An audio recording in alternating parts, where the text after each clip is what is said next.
The awakening giant. The silence of space was broken by the steady hum of the Zephyrian cargo vessel Winddancer as it navigated through the treacherous void nebula. Captain Crix adjusted his six-limbed form in the pilot's chair, his crystalline eyes scanning the swirling purple clouds that had claimed so many ships over the centuries. The nebula was dangerous, but it was also the shortest route to the outer markets, and time meant profit in the trading business. "Captain, I'm picking up something strange on the long-range sensors," called out his navigator Zell, her tentacles dancing across the control panel with practiced precision. "It's massive, sir. Bigger than anything I've ever seen." Crix's antennae twitched with curiosity. In his 40 years of trading across the galaxy, he had encountered derelict space stations, ancient alien artifacts, and even the occasional rogue planet. But something in Zell's voice suggested this was different. "Put it on the main screen," he ordered. Leaning forward in anticipation, the view screen flickered to life, revealing a sight that made every crew member fall silent. Floating in the heart of the nebula, surrounded by swirling cosmic dust and crackling energy, was a ship of impossible proportions. It stretched nearly 10 kilometers from bow to stern, its hull a deep black that seemed to absorb light itself. Strange geometric patterns covered its surface, pulsing with a faint blue glow that made the entire vessel appear alive. "By the 7 moons," whispered Crix. "What is that thing?" Zell's voice trembled as she read the sensor data. "Captain, the design. It's not in any of our databases. The materials are unknown, and the power readings are off the charts. But, sir, there's something else. The ship's configuration matches descriptions from the old archives." "What archives?" Crix demanded, though a cold dread was already forming in his stomach. "The human archives, sir. The ones from before they vanished." A heavy silence settled over the bridge. Every spacefarer knew the stories of the humans, the mysterious bipedal species that had appeared in the galaxy 500 years ago like a storm. They had possessed technology that defied understanding, fought wars that reshaped entire star systems, and then, 300 years ago, they had simply disappeared. No trace, no explanation, just empty colonies and silent ships drifting in. Space. Most considered the humans to be extinct, victims of some cosmic catastrophe or internal war. Others whispered that they had transcended physical existence, becoming beings of pure energy. But a few, the very old and the very wise, maintained that humans had simply chosen to leave, waiting for the right moment to return. "Sir, should we report this to the Galactic Union?" asked Zell, her voice barely above a whisper. Crix hesitated. The smart thing would be to mark the coordinates and report the derelict to the authorities. But the ship's value, if it truly was human technology, could make him wealthy beyond imagination. He was about to order a closer approach when the ship's lights suddenly blazed to life. Row after row of brilliant white illumination cascaded across the massive hull, transforming the dark vessel into a beacon that outshone the nebula itself. The geometric patterns began to pulse faster, creating intricate light displays that hurt to look at directly. And then, impossibly, the ship began to turn. "It's alive," breathed the communications officer, a young Altarian whose scales had turned pale with fear. "The ship is alive." "No," Crix corrected, his trading instincts warring with terror. "It's waking up."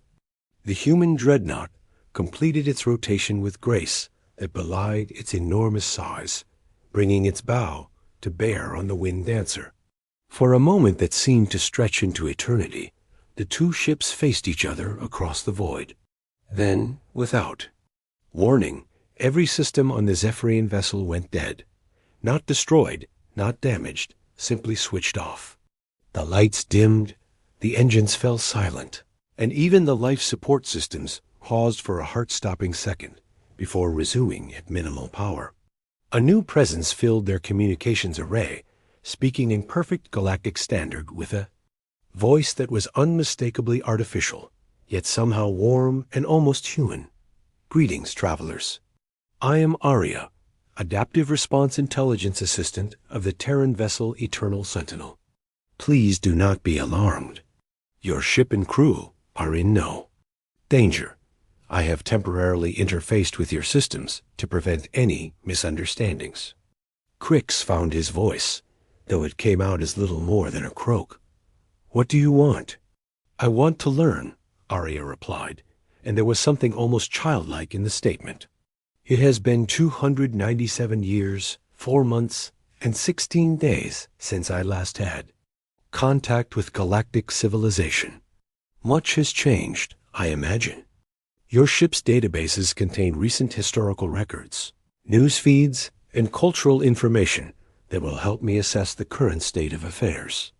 "You're stealing our data," Zell accused, her tentacles moving defensively to the weapons console, though they all knew it would be useless. "I am borrowing it," Aria corrected with what might have been amusement. "And in return, I offer you something far more valuable than any cargo you might be carrying. I offer you the chance to witness the return of humanity." The breach erupted in panicked conversation, but Crix held up a hand for silence. "The humans are extinct. Everyone knows that." "Extinction is such a permanent word," Aria mused. "Humans prefer to think of it as strategic withdrawal. We have been watching, Captain. Crix, always watching. And now, perhaps, it is time to determine whether the galaxy has grown wise enough for our return." Before anyone could respond, the communication channel expanded, and suddenly the bridge of the Wind Dancer was filled with the massive holographic display of the Eternal Sentinel's command center. The sight took their breath away. Instead of the sterile, functional designs favored by most species, the human ship's interior was a blend of organic curves and crystalline structures that seemed to pulse with their own inner light. At the center of it all stood a shimmering column of blue energy that occasionally coalesced into the suggestion of a human female form. "This is impossible," whispered the Altarian communications officer.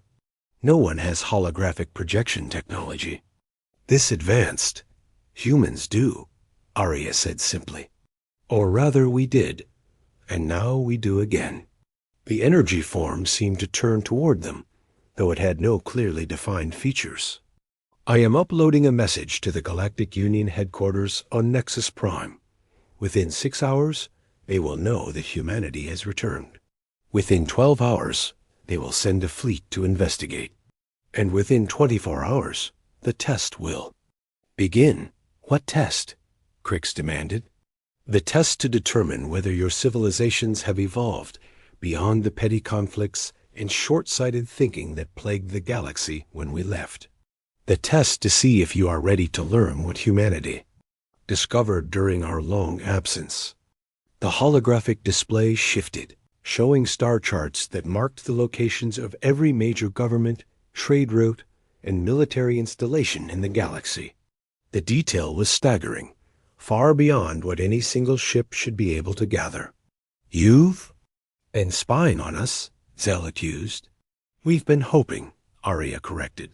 "Hoping that in our absence, the galaxy would grow beyond the cycle of conquest and exploitation that has defined it for millennia. Hoping that species would learn to cooperate rather than compete. Hoping that wisdom would triumph over fear." The display zoomed in on recent conflicts, showing battles between the Galactic Union and various rebel factions, trade wars that had devastated entire systems, and the systematic exploitation of less advanced species. Aria's voice took on a note of sadness. "Unfortunately, it appears that hope was premature. The galaxy remains divided, suspicious, and violent. The strong still prey upon the weak, and cooperation is seen as a sign of weakness rather than strength. So what happens now?" Crix asked, though he wasn't sure he wanted to know the answer. "Now we begin the lesson," Aria replied. "The eternal Sentinel will proceed to Nexus Prime, the heart of galactic civilization. There, I will present the leaders of all major governments with a choice. They may attempt to destroy this ship and learn nothing, or they may participate in a series of trials designed to test their wisdom, compassion, and ability to work together for the common good. And if they fail, then humanity will wait another 300 years and hope that the next generation proves more worthy. The holographic form seemed to smile, though it was hard to tell. But I have faith in the potential for growth. After all, even humans were once a young, violent species driven by fear and greed. We learned to be better. Perhaps others can as well. The communication channel began to fade, and control of the Wind Dancer was gradually returned to its crew. Before the connection was completely severed, Arya spoke one final time. Captain Crix, you and your crew have been chosen as the first witnesses to humanity's return. I suggest you follow at a safe distance. What you are about to see will either be the beginning of a new golden age for galactic civilization, or the confirmation that some species are not yet ready for the responsibilities that come with true advancement. The massive human dreadnought began to move, its engines producing no visible flame or energy discharge, yet propelling the enormous vessel through space at speeds that defied conventional physics. Within minutes, it had vanished into hyperspace, leaving only the lingering glow of its passage and the stunning realization that everything the galaxy thought it knew about technology, about evolution, and about humanity itself was about to change forever. Crix stared at the empty space where the ship had been, his mind racing with possibilities. Should he follow, as Arya had suggested? Should he flee to the farthest reaches of the galaxy and hope to avoid whatever was coming? Or should he simply continue his trading route and pretend this encounter had never happened? In the end, curiosity won over caution. Set course for Nexus Prime, he ordered. Maximum speed. Sir, are you sure? Zell asked. If that ship is really as powerful as it seemed, we could be flying into a war zone. Crix's crystalline eyes reflected the swirling colors of the nebula as he considered her words. Maybe we are, he said finally. But I have a feeling we're about to witness something that will be talked about for the next 1,000 years. And I'll be damned if I'm going to miss it. As the Wind Dancer jumped to hyperspace in pursuit of the human dreadnought, none of its crew could imagine the trials that awaited the galaxy, or the profound changes that would result from humanity's return. They only knew that the age of silence was over, and the age of testing had begun. Asterisk, the test begins. The Nexus Prime system had never seen anything like it. For 3 centuries, the capital of the Galactic Union had been the undisputed center of interstellar civilization, its massive space stations and orbital defense platforms representing the pinnacle of combined alien technology. But as the Eternal Sentinel emerged from hyperspace at the edge of the system, every piece of advanced equipment suddenly seemed primitive by comparison. Admiral Dizes of the Corthany Defense Fleet gripped the armrests of her command chair as her flagship sensors struggled to analyze the human vessel. Her 4 arms moved across multiple control panels simultaneously, a display of coordination that had earned her respect throughout the Union military. But today, all her skill felt inadequate. "Report," she barked, her translator converting her chittering native language into galactic standard. "The vessel is maintaining position at the system's edge," her tactical officer reported, his insectoid compound eyes reflecting the stress readings on his displays. "It's not moving closer, but Admiral, the energy readings are unlike anything in our databases. The ship appears to be powered by controlled dimensional rifts." "Impossible," Dizes muttered, though she had been saying that word far too often since the human ship had appeared. "Dimensional manipulation is theoretical at best. No one has that kind of technology. Humans did," came a voice from the communication station. Historical records indicate they were experimenting with dimensional physics shortly before their disappearance. Before the ISIS could respond, every screen on every ship in the system suddenly displayed the same image, the serene, shifting form of Arya materializing in what appeared to be a vast library filled with crystalline data matrices and flowing streams of light. Asterisk, greetings, leaders and citizens of the Galactic Union, Arya began, her voice reaching every inhabited station, ship, and planetary surface in the system simultaneously. I am Arya, speaking on behalf of humanity. We have returned not as conquerors, but as teachers. And today, your education begins. The emergency session of the Galactic Council was in chaos. Representatives from dozens of species argued in multiple languages while their translators struggled to keep up. Chancellor Vex, an ancient crystalline whose species had witnessed the rise and fall of 3 galactic civilizations, called for order with a sound like breaking glass.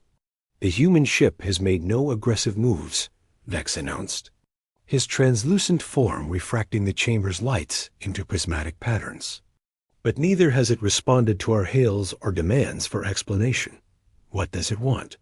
As if summoned by the question, ARIA's holographic form materialized in the center of the council chamber. The sight of a human, even an artificial one, sent ripples of excitement and fear through the assembled representatives. Chancellor Vex, honored counselors, Arya said with a respectful nod, I come with an offer and a challenge. Humanity has spent 3 centuries learning to transcend the limitations that once defined us. We have mastered sciences you consider impossible, explored dimensions beyond your current understanding, and achieved a form of existence that bridges the gap between physical and digital consciousness. Then why return? Demanded General Krex of the militant coalition, his scarred reptilian features twisted with suspicion.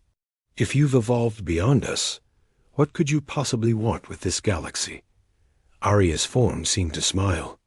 We return because evolution is not a solitary journey. True advancement requires community, cooperation, and the sharing of knowledge. But first, we must determine whether this galaxy is ready for what we have learned. The chamber fell silent.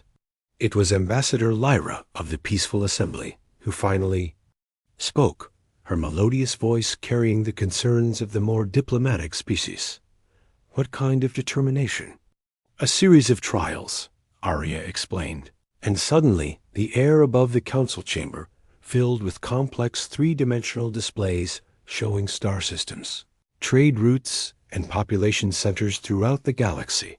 7 tests, each designed to evaluate different aspects of your civilizations: development, cooperation, wisdom, compassion, sacrifice, the ability to think beyond immediate self-interest.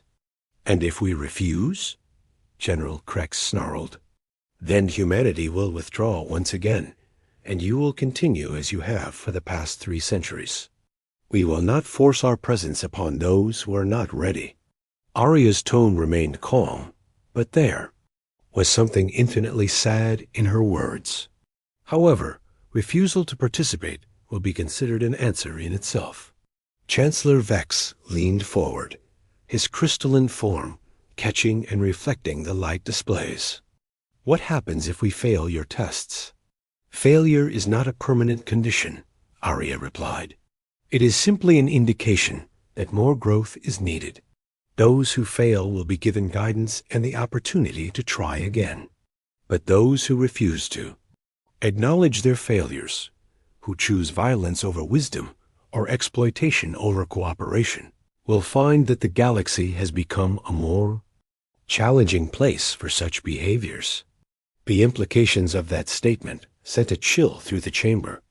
If humanity possessed the technology Arya claimed, they could easily enforce their will upon any species that opposed them. This is extortion, General Krex declared, rising from his seat. You threaten us with consequences if we don't play your games. I threaten no one, Arya responded calmly. I simply state facts. Actions have consequences, General. The universe itself enforces this. Law. Humanity has merely learned to work in harmony with universal principles rather than against them. The first test began within hours, and it was unlike anything the galaxy had expected.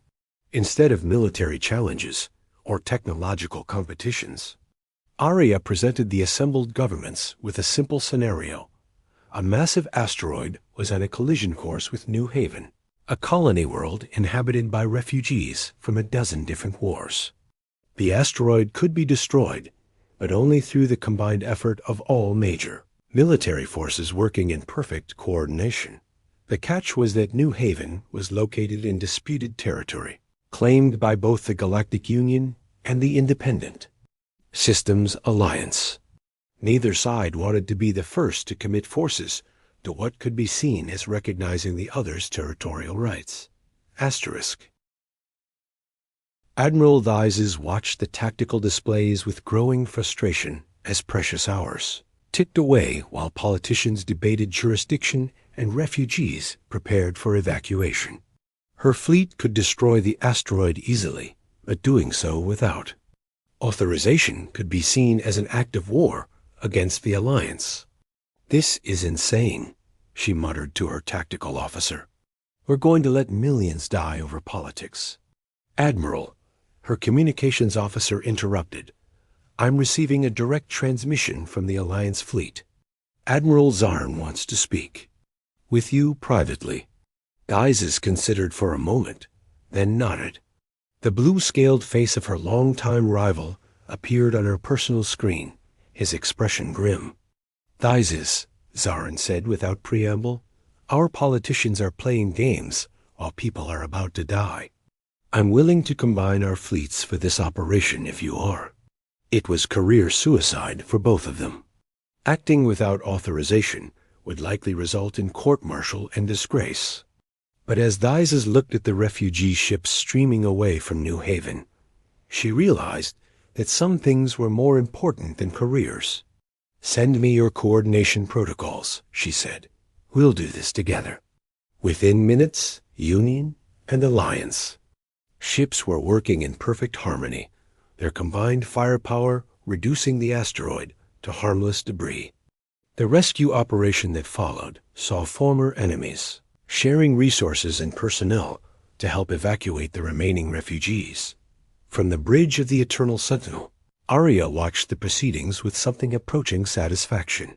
The politicians had failed the test, choosing political advantage over humanitarian action.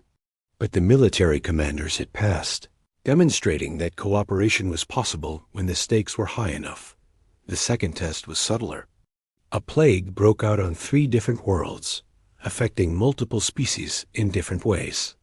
The cure required combining medical knowledge from races that had been enemies for generations, sharing closely guarded biological secrets that could be used as weapons. Some species shared freely, understanding that the disease could spread to their own populations if left unchecked. Others hoarded their knowledge, hoping to gain advantage from their neighbors' suffering. The pattern was becoming clear. Those willing to trust and cooperate found solutions quickly, while those who remained suspicious and territorial watched. Their problems multiplied. By the 4th test, something remarkable was happening. Species that had never worked together before were forming alliances, sharing resources and knowledge in ways that would have been unthinkable just weeks earlier. The tests themselves were becoming less important than the cooperation they fostered. Captain Crix, who had been following the events from a safe distance, found himself recruited as a neutral messenger between factions. His small trading vessel had become a vital communication link, carrying proposals and counterproposals between species that still couldn't trust direct contact. "You planned this," he said during one of his regular communications with Aria. "You knew the tests would force us to work together." "I hoped," Aria corrected. "Humans learned long ago that true growth comes not from being given answers, but from discovering them through cooperation and struggle. We could have simply imposed our will upon the galaxy, but that would have created subjects, not partners. The final test was the most challenging yet. A massive space anomaly appeared at the galaxy's edge, threatening to destabilize hyperspace routes and potentially make interstellar travel impossible. The only way to stop it was to sacrifice the most advanced technology each species possessed, feeding it into a combined device that would seal the rift. For days, debates raged. Some species were willing to sacrifice everything for the common good. Others calculated what they could afford to lose while maintaining their competitive advantage. Still others refused to participate at all, hoping their neighbors would solve the problem for them. It was a young Zephyrian engineer, inspired by Captain Crix's example, who broke the deadlock. She stood before the assembled representatives and spoke words that would be remembered for generations. We can keep our toys and lose our galaxy, or we can give up our advantages and gain a future. The choice seems obvious to me. One by one, species began contributing their most precious technologies. Corthony quantum computers, Alterian bioenhancement systems, crystalline memory matrices, and dozens of other innovations were integrated into the device. Even General Krex, who had opposed the tests from the beginning, quietly contributed his species' most advanced weapons technology. When the device activated, the results exceeded everyone's expectations. Not only did it seal the rift, but the combination of technologies created something entirely new, a network of interdimensional communication nodes that would allow instantaneous contact across the galaxy. As the crisis passed and celebrations began, Aria appeared one final time before the Galactic Council. But this time, she was not alone. Behind her stood dozens of other figures, some clearly human, others representing species no one had seen before. "Congratulations," Aria said, and her voice carried genuine warmth. "You have passed the most important test of all, the willingness to sacrifice for the common good. The trials are complete, and humanity is proud to rejoin galactic civilization. But we failed some of the tests," Chancellor Vex pointed out. "Many of our governments chose politics or cooperation. Individual failures do not negate collective success," one of the human figures replied, stepping forward. Unlike Aria's shifting energy form, this was clearly a flesh-and-blood human, though her eyes held depths that suggested experiences beyond normal understanding. "We are Commander Sarah Chun, speaking for the human colonies that chose to remain in normal space. We have been watching your progress, and we are impressed by your growth." "Colonies?" Admiral Lyzes asked. "But I thought all humans had transcended physical existence." Chun smiled. "Some of us chose digital evolution, others dimensional transcendence, and still others remain physical but enhanced. Humanity has become something greater than any single path could offer. And now, we offer to share that knowledge with those ready to receive it." The galaxy that emerged from the trials was transformed. Species that had been enemies for millennia found themselves working as partners. Trade routes became cultural. Exchange networks, military alliances evolved into scientific collaborations. And at the center of it all, the human ships served not as conquerors or overlords, but as teachers and guides. Captain Crix, whose simple trading vessel had played such a crucial role in the galaxy's transformation, found himself appointed as the first ambassador to the human delegation. As he stood on the bridge of the Eternal Sentinel, looking out at the bustling traffic of ships from dozens of species working together in perfect harmony, he reflected on how much had changed since that day in the Void Nebula. The galaxy was ready after all, he said to Aria, who maintained a permanent presence on the bridge as liaison between human and alien crew members. "The galaxy was always ready," Aria replied. "It just needed to remember how to hope instead of fear, how to cooperate instead of compete." Humanity's greatest discovery was not dimensional technology or digital consciousness. It was the understanding that true evolution requires community. As the Eternal Sentinel prepared for its next mission, carrying representatives from a dozen species to establish humanity's first new colony in 3 centuries, the galaxy looked forward to a future brighter than any had dared imagine. The monster ship had indeed returned, but it had brought not destruction, but the greatest gift of all, the knowledge that growth and wisdom were possible for any species willing to reach beyond their limitations and embrace the infinite potential of cooperation. The age of testing was over. The age of true galactic civilization had begun. Asterisk.